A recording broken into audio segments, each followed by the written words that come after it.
අයිබෝන් අද හොඩි වැඩක් කරන්න ඉන්න.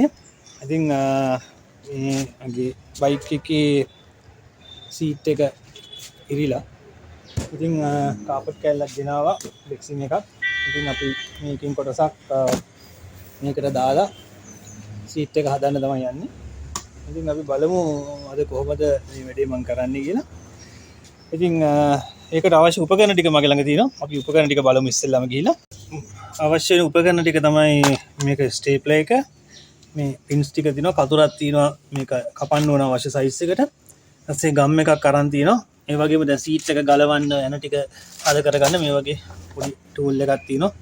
ඉතින් තමන්ගේ වැඩක් කරගන්න මේ තාක්ෂණික දැනුම ගොඩක් වෙලාවට අඩුයි කට්ටියට. ඉතින් මේ දැනුම ගැන ඔයාලට කියලා දෙන ගමන් අපි බලමු අද මේ වැඩේ කොහොමද වෙන්නේ කියලා.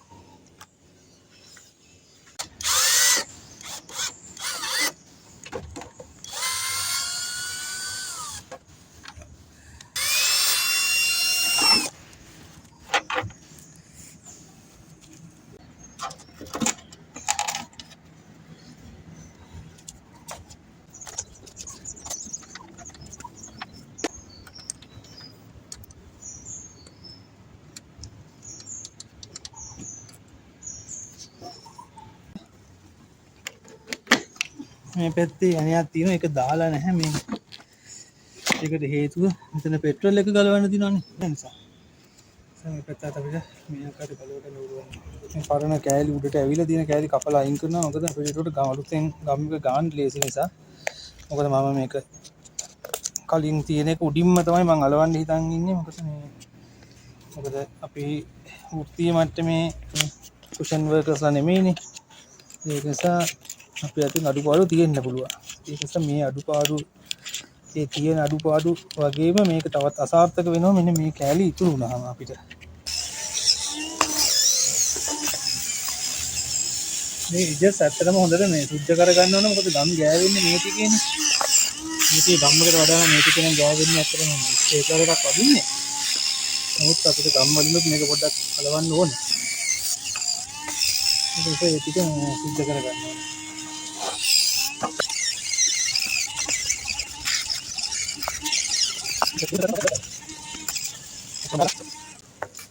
මේක ගම් ටික ගාලා මේක කපා ගන්න. ඉස්සෙල්ලා කපා ගරිමු ඈ. දැන් ඊළඟට අපිට තියෙන්නේ මේක කට් කරගන්න ඕනේ. පළලම කෑල්ල අපි තියලා, පළලම කොටස මෙතනනේ. මේ කෑල්ල කොහොමද මෙහෙට යනකොට පොඩි වෙනවා. ඒ නිසා මේ පළලම කොටස ගත්තොත් මේ විදිහට ගත්තොත් මේ හරියට විතර දාන්න පුළුවන් ගානක් දාලා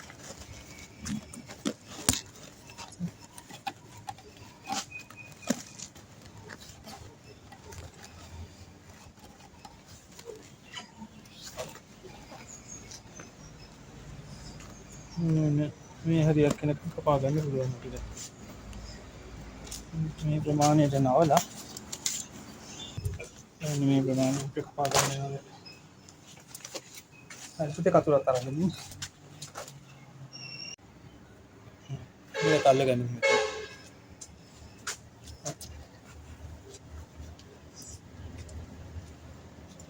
කතුර උඩින් ඈ පොඩි කපන්න ඉඳ තියලා අල්ල ගන්න.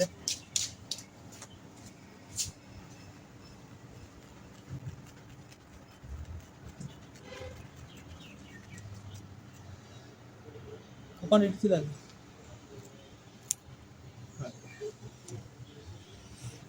මේ කාපට් කෑල්ල අයින් කරමු. රෙක්සින් කෑල්ල ටිකක් ඒක දාලා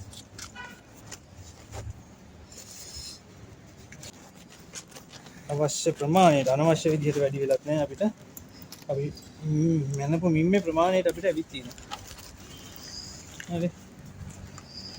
ස්ටේප්ලර් එකටත් අපි පින්ස් ටික දාන්න ඕනේ. ඉතින් මේ ස්ටේප්ලර් එකට පින්ස් ටික දාන්නේ එහෙමයි.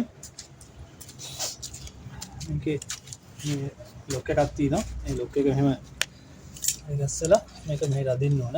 මෙතන දැනට පින් සෙට් එකක් තියෙනවා. ඉතින් අපි තව පොඩි පින් සෙට් එකක් අපි දාගමු. මේ ආකාරයට පින් ටික උඩට එන්න දාන්න ඕන. ඊට මේක උඩට අද කරන් තියෙන්නේ. ලොක් එකක් තියෙන ලොක් එක වැටෙනවා එතකොට. දැන් මේක හරි මේක උඩට අදිනකොට ස්පින් එකකින් මේක ලීවර් එකක් තියෙන මේ ලීවර් එක උඩට ගිහිල්ලා ස්පින් එකෙන් තමයි පල්ලෙහාට එවන්නේ. ඉතින් හොඳට මේක මෙතන මේක ටච් වෙන තැන හොඳට තද වෙන්න ඕන. ඊට පස්සේ මේක මෙහෙම ප්‍රෙස් කරන්න තියෙන්නේ.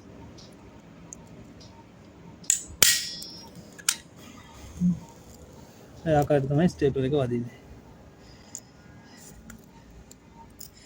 මේක ඒක හරි. ඊළඟට අපිට ගම් එකක් ඕනේ නෝ. ගම් එකත් අපි මේකත් අපි විවෘත කරගමු.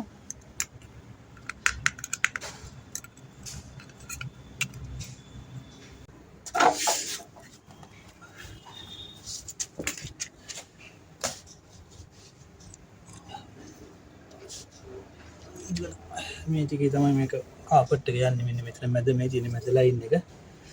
මෙතන ඉඳන් දෙපැත්තට තමයි යන්නේ. මේ කොටස වගේ අපිට ගම් එක ගා ගන්න වෙනවා කොහොමද?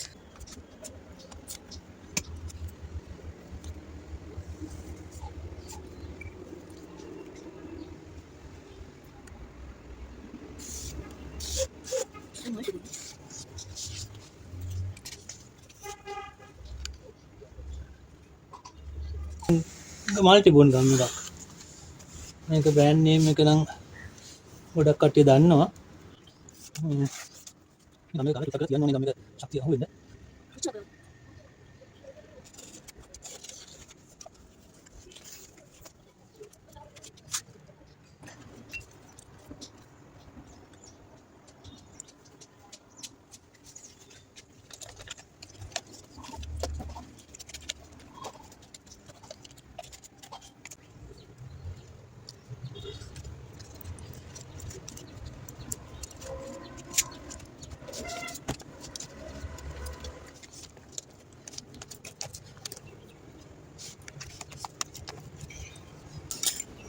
මේක හොඳට සෙන්ටර් කරගන්න එක නැවත වතාවක් හරියටම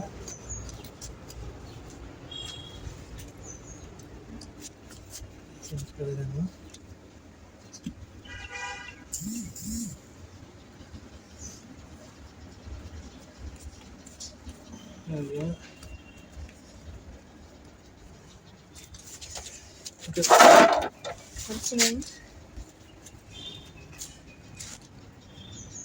ස්ටේප්ලර් එකක් ගේනකොට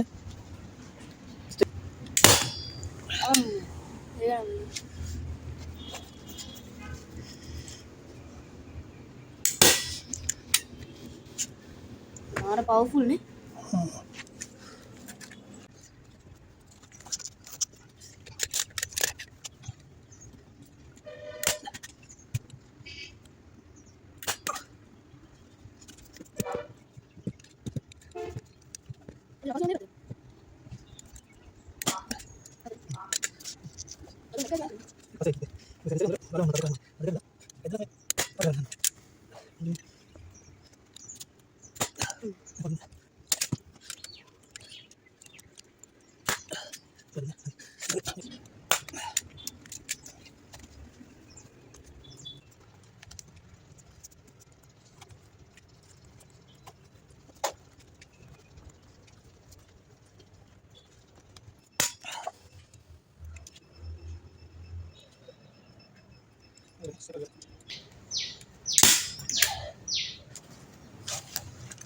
අපි අමතර කැලටි කපලා අයින් කරනවා. එතකොට මේක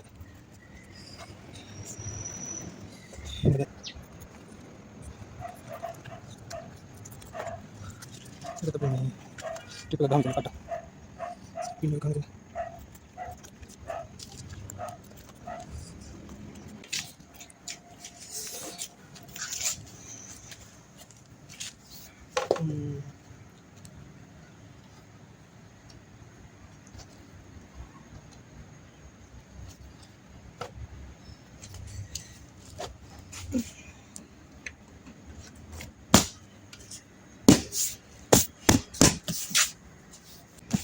ඉතින්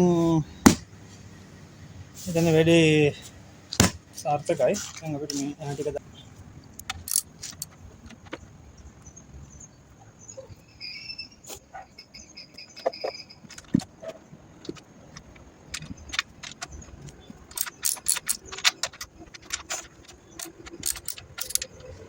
කට්ටක් තියෙනවා. ඉතින් මේ කට්ටය මෙතන ඇතුලට තල්ලු කරලා මෙහෙට මේ ලොක් එක මෙතන හිර කරන්නේ.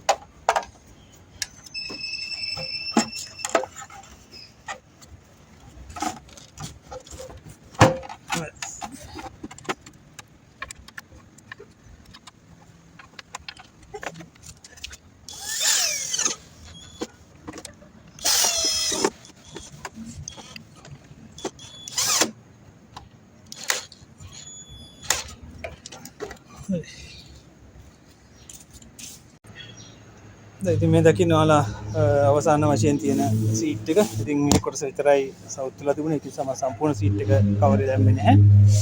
ඉතින් සාමාන්‍ය ඉතින් වෘත්තීය මට්ටමේ වැඩක් තරමට නම් පේන්නේ නැහැ. නමුත් ඉතින් ගෙදරක අපිට සාමාන්‍යයෙන් වාහනේ සීට් එක තෙමිලා මේ කුෂන් එක ඇතුලට වතුර යනවා.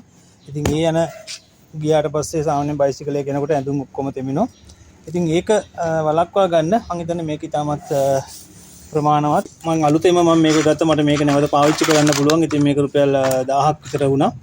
ඉතින් ඊට පස්සේ මේ ස්ටේප්ලර් පින් පැකට් එක ගත්තා. මේකත් රුපියල් 600 ගාණක් වුණා. ඉතින් මේකේ පැකට් එකේ මේකේ 5000ක් විතර තියෙනවා. ඉතින් මේක ආයෙ නැවත පාවිච්චි කරන්න පුළුවන්. ඉතින් මේ දෙකට ගිය වියදම ඇත්තටම අපිට ගණනය කරන්න බැරි තරම්. මොකද මට මේක නැවත මගේ වෙන වැඩවලට පාවිච්චි කරන්නත් එක්ක මම ගත්තේ. මොකද අපේ ගෙවල් වල සීට් කවර් එහෙම අපේ කුෂන් අපි දන්නවා ගෙවල් වල තියෙනවා ගොඩක් වෙලාට මේ පුටු තියෙනවා. ඒ පුටු වල තියෙන කවර ඉරෙනවා. ඉතින් එතකොට අපිට ඒවා නැවත මේ වගේ උපකරණ අපි ළඟ තියෙනවා නම් අපිට සකස් කරගන්න පුළුවන්. ඉතින් ඉදිරියේදී අපි මේ වගේ වීඩියෝ මම ඔයාලට තව අරගෙන එන්නම්. කුෂන් එකේ සම්පූර්ණ කැලේ මේ ඉතුරු වෙච්ච කැලලක් තියෙනවනේ දැන්. මේ කුෂන් එකේ සම්පූර්ණ කැලලට මට රුපියල් 300 ගාණක් ගියේ. ඉතින් එතකොට ඒ සම්පූර්ණ වියදම බැලුවොත් මට 1600 රුපියල් 2000ක විතර වියදම තමයි ගිහින් තියෙන්නේ. ගම් ටින් එකක් තියෙනවා. ගම් එකටයි. ඒ ටික තමයි මම අලුතෙන් ගත්තේ. අනිත් උපකරණ ටික මගේ ළඟ තිබුණ දේවල් ටික. මේ ස්පැනර් බොක්ස් එක, එතකොට මගේ පවර් ටූල් එක, මේ ටික මගේ ළඟ තිබුණ ටික.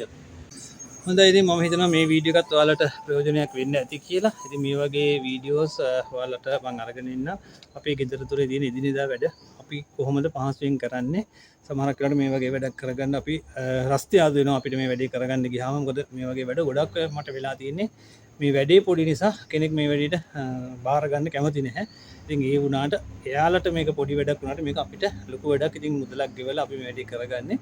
ඉතින් නමුත් ඒ වුණත් එයාලගේ කාලය ශ්‍රමයත් එක්ක එයාලට මේකට විඩංගු කරන්න බැරි නිසා තමයි ඉතින් ඒ කට්ටිය මේ වගේ වැඩ අඩුවෙන් බාරගන්නේ. මොකද එයාලට මේකට ආර්ථික වටිනාකමක් දෙන්න බැරි නිසා ඒක එයාලගේ වැරද්දක් හැටියට මම දකින්නේ නැහැ.